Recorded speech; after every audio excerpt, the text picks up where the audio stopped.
Script start. Item 1. Inflating. The vendor you're building on might not be as stable as their ARR number suggests. That's not speculation. That's the story hiding inside how AI startups are reporting revenue right now. Here's the take. When a startup tells you they're at 50 million ARR, there's a decent chance that number means something very different from what you think it means. And if you're an operator who has committed workflows, customers, or infrastructure to that platform, you are carrying risk that nobody disclosed to you. Let's get into it. Ameri Euro de Serwin. ARR stands for annual recurring revenue. It has a pretty clear definition. Revenue that repeats.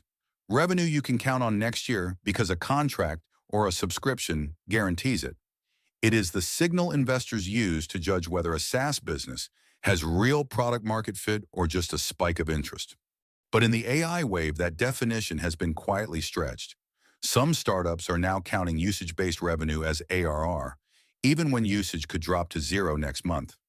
Others are counting committed contracts that haven't been earned yet, where the customer hasn't actually consumed the product.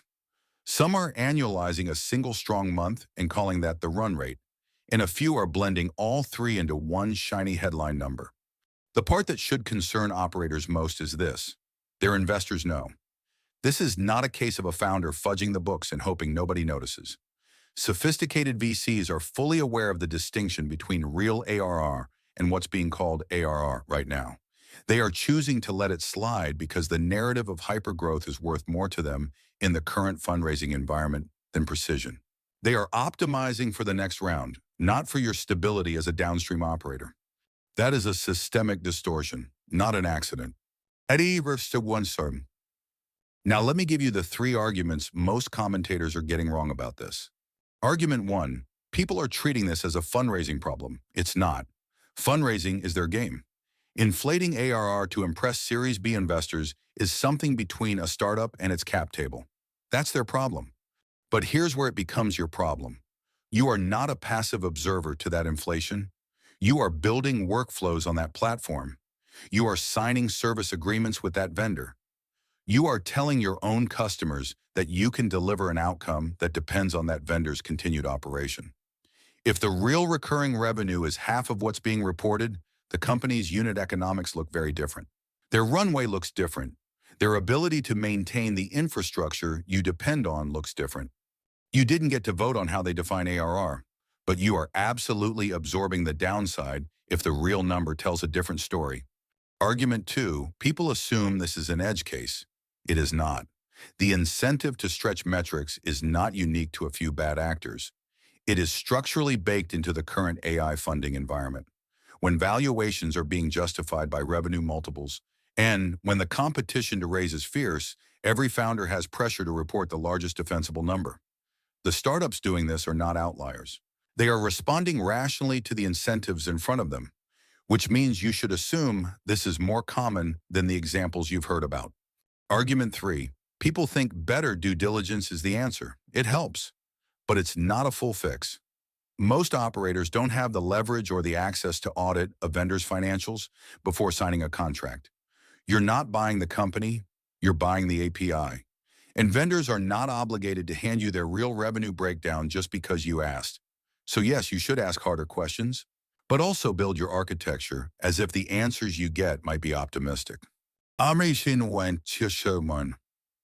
what does this mean if you are actually building something? First, treat any vendor with a massive ARR claim and a product that's less than 2 years old as a platform risk. That's not cynicism. That's just risk management. Document it. Put it in your stack evaluation. Ask yourself what happens to your product if that vendor sunsets or pivots in 18 months. Second, prioritize vendors who are transparent about how they measure revenue. If someone tells you their ARR and then also tells you exactly what's in it, that's a good signal.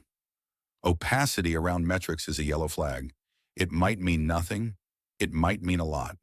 Third, and this is the one most operators skip, build your knowledge layer in a way that's portable. I see a lot of teams using Notion as the knowledge layer that sits above the vendor stack.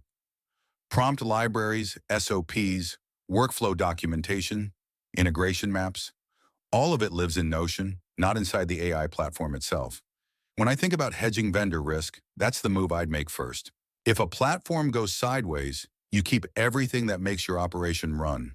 Notion's link is below, and I may earn a small commission if you sign up. But honestly, this is just the architecture that makes sense. Fourth, diversify your critical paths. If a single AI vendor is the single point of failure for a customer-facing product, that's not a product strategy. That's a bet. And right now, you're betting on a number that might not mean what it says. Here's the contrarian angle that almost no one is saying out loud. The operators who survived this are not the ones who found the most honest vendors. They're the ones who assumed no vendor was fully honest and built accordingly. The best infrastructure strategy for this moment is to assume every platform you use is one funding round away from a pivot, a price increase, or a shutdown. That assumption forces you to build portably. It forces you to own your data, your prompts, your workflows. It forces you to treat AI vendors the way smart businesses used to treat SaaS vendors in 2012, before the SaaS market matured. The AI platform market is not mature. The metrics are not standardized. The incentives are not aligned with yours. That's not a reason to stop building. It's a reason to build smarter.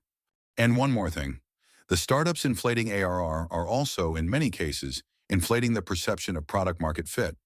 If the real usage numbers are softer than the revenue number suggests, that means the product might be earlier stage than it appears. You might be building on a roadmap that's still being figured out. That has implications for reliability, for feature stability, for support quality, not just for whether the lights stay on. The operator take, build on AI platforms like you'd build on a construction site, assume the scaffolding is temporary, and own every piece of the structure that matters. Now here's the question I want to leave you with. If your most critical AI vendor told you tomorrow that their real recurring revenue is 40% lower than what they've been claiming, would your product survive it? And if the answer is no, what are you going to do about that this week? Fundraiser script end.